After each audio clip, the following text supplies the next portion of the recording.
I'm like obsessed with Whole Foods, clearly. Chips, I haven't had these in a long time because they're expensive and I haven't had money in quite a while. Seaweed, because that's good for you. I got this because it's got iron. I got this, has lion's mane in it, which is something I've been wanting, so that's good. Do that here in a minute. For now, let me drink this. I drink one of these every day now. Like, I've gotten in the habit of every day, and if I don't drink it, my body is like, hey, I need it, and I start craving it. Well, not craving it, but you know what I mean. It's like I can just tell that I need the nutrients.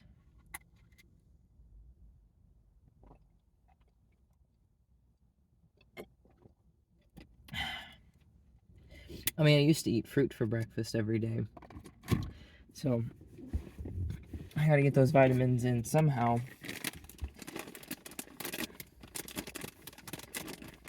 This is vegan, but they're cheese, nacho cheddar cheese flavor.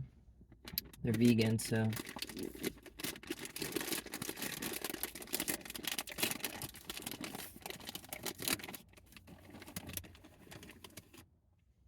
these little, they're called poppers, like hollow, like little rings. So good. They got watermelon and pumpkin seed protein.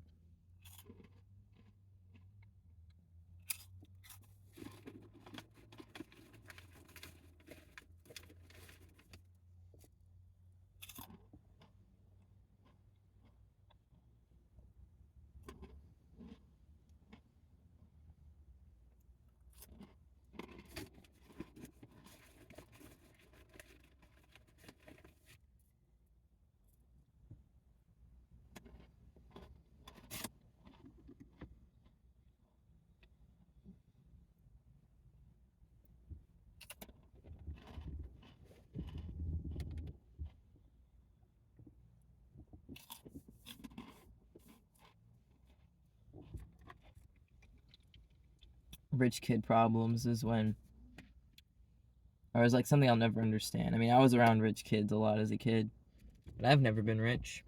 I was just walking out from here, and there was these kids, probably like 16, you know, like teenagers, and their outfits were like,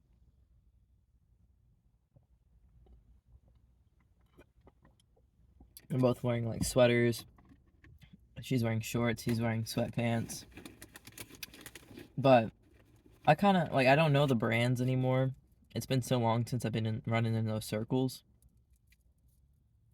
But I can tell those sweaters were probably like $1,000 each. The pants were probably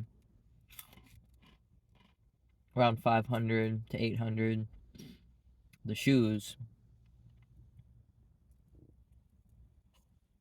I didn't even bother to look down at the shoes because I didn't want to get caught looking at them, you know. You know how rich kids are when you look at them.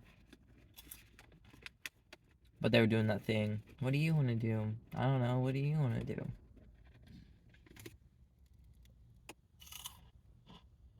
It's not like they need to get a job or nothing, so I guess they do get bored. You know, it's like, I feel bad for those kind of kids because I get it. Like I said, I mean, I used to run around in those circles when I was from 6th grade until 8th grade. I was in a private school, and the kids like were like that. Like, they all had drivers that brought them to school. They all had the name brand clothes and stuff. And a lot of times society is like, oh, well, like, you don't have any problems. Like, the kids who have problems are the kids in poverty, the kids that miss meals and stuff. But it's like they still face abuse from their parents. A lot of their parents are like also psychopaths and stuff, like my dad is. How else do you think they got their money? Not all of them are, but a lot of them are. those kids end up being neglected. They don't see their parents more than an hour every 2 weeks if they're lucky. They're just with the nannies and the butlers and the maids and stuff. Not butlers, who is a butler these days? But you know what I mean. They're with the nannies and the maids all day. And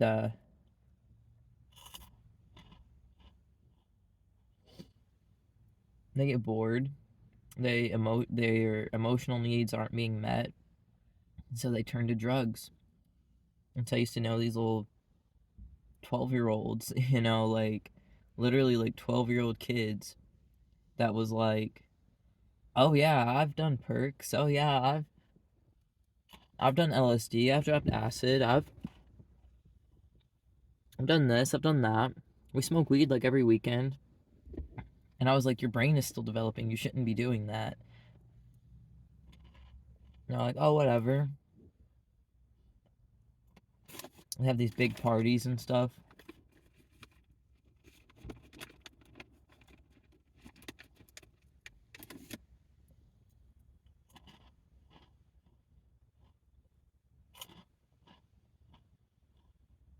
There was this one kid, he was like 13. And my brother, he's older than me. He's 4 years older than me. 4.5. So for half the year, he's 5 years older than me. But anyway, so my brother was like 16 or so, and I was like, and maybe he was like 17. And one of my friends that was in my grade was 13, and well, the kid wasn't my friend. One of the kids that was in my grade was 13, and he would always hang out with my brother, and I never understood why. Because like in any other social circle, my brother was always like, little kids, get away from me. But he always wanted to hang out with this kid. I was asking him, I was like, why do you hang out with this kid? He's like, oh, because he knows what's up. And I'm like, what does that mean? He's like, he just knows what's up, man. And I'm like, but what's up? Like, what does he know?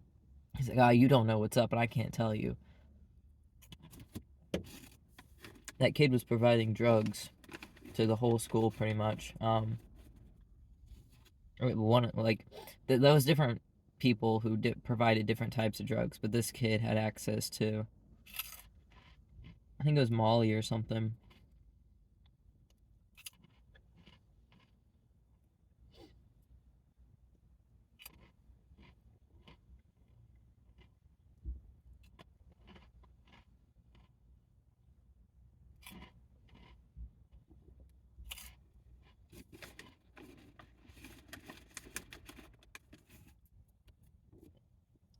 And it's bad for society because these kids, they're just handed everything and they become very jaded because they're being emotionally neglected.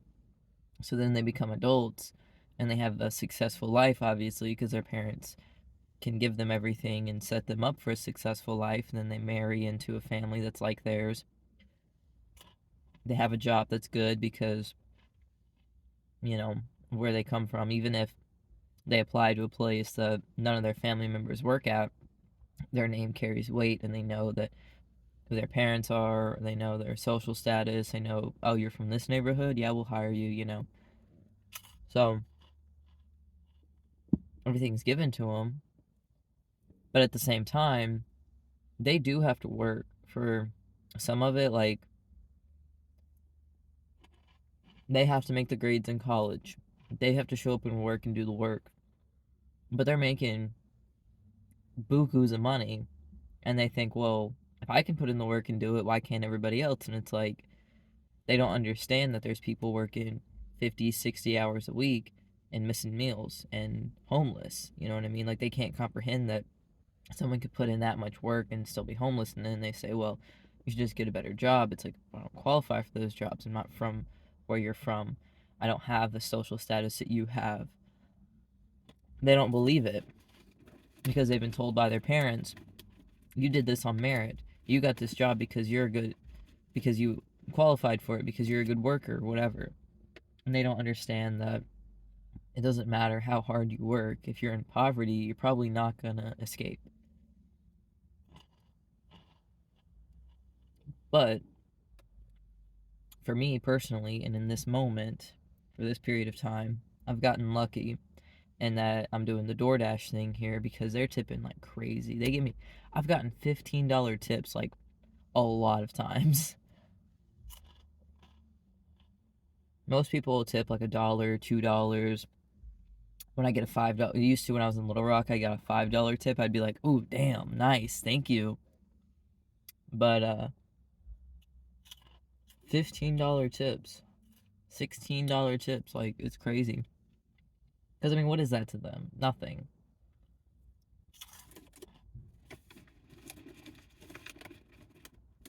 And I think the issue with people in Maumelle was they had the money to tip, but they were just like had that mindset of, well, just get a better job, just get a better job. You know what I mean? And it's like, well, I can't. And they don't understand why. Here, at least, they're like, ah, whatever. I'll give you a little tip. What's a little $15? You know.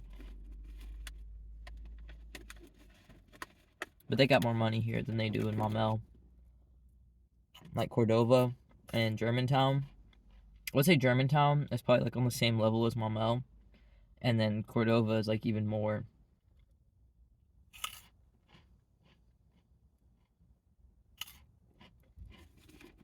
Lakeland is kind of like Hot Spring. I mean, not Hot Springs. Kind of like the Hot Springs Village.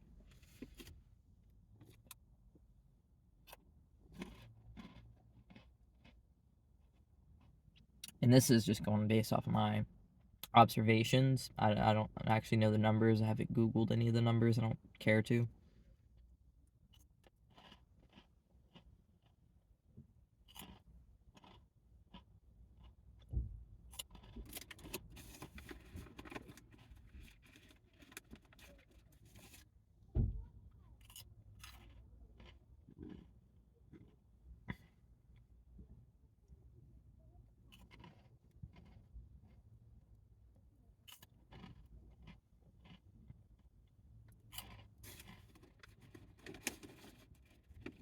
My hair's getting longer. I need to wash it.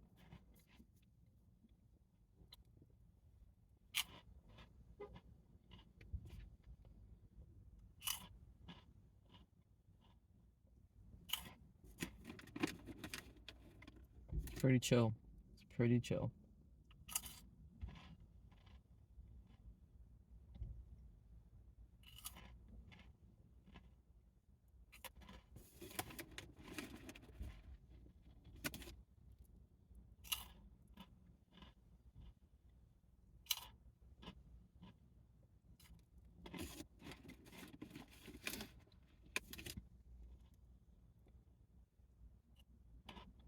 In Germantown, they got horses. I haven't seen the horses, but I'll go through like certain areas and they'll be like speed limit for cars 25, speed limit for horses 10, or there'll be like signs for like pictures of horses and they're like caution, watch out for horses or whatever. And then seeing a kid in like riding gear, like they were getting ready to go ride. Sounds pretty cool.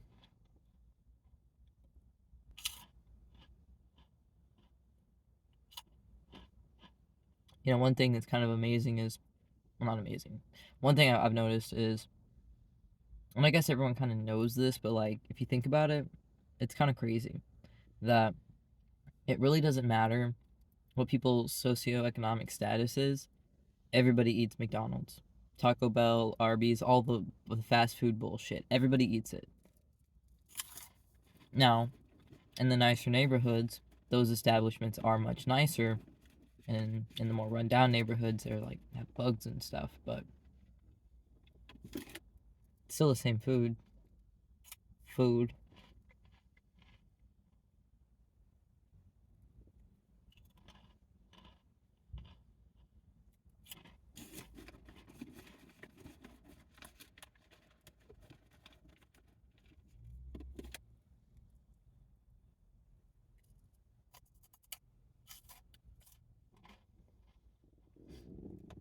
I'm not sure why I did this, but I went into Michael's, and surprisingly, their sketchbook section, notebook sections don't have that much. I was expecting to find more variety. I was looking for something that was like leather and the pages to look like, the pressed paper, but I couldn't find that.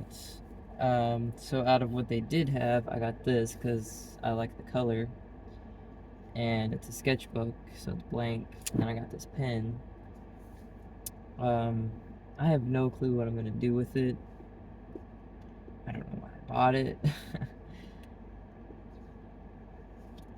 But I've got it, and I have other notebooks in my car. It's just that I've lost them, and they have important information in them that I need. It's just, well, that I lost them, so when I clean out my car, maybe I'll come across them again. But for now, I'm just gonna chill. And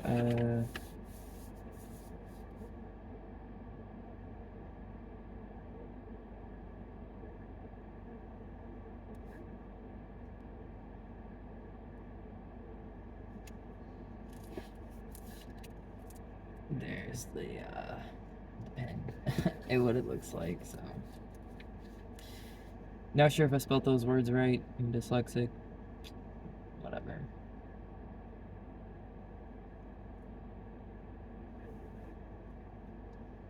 They had some coloring books in there that were pretty cool.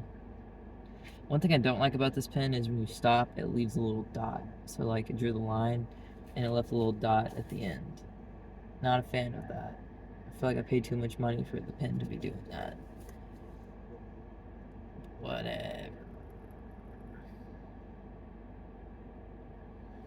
So I'm gonna wait on orders. I'll see you guys.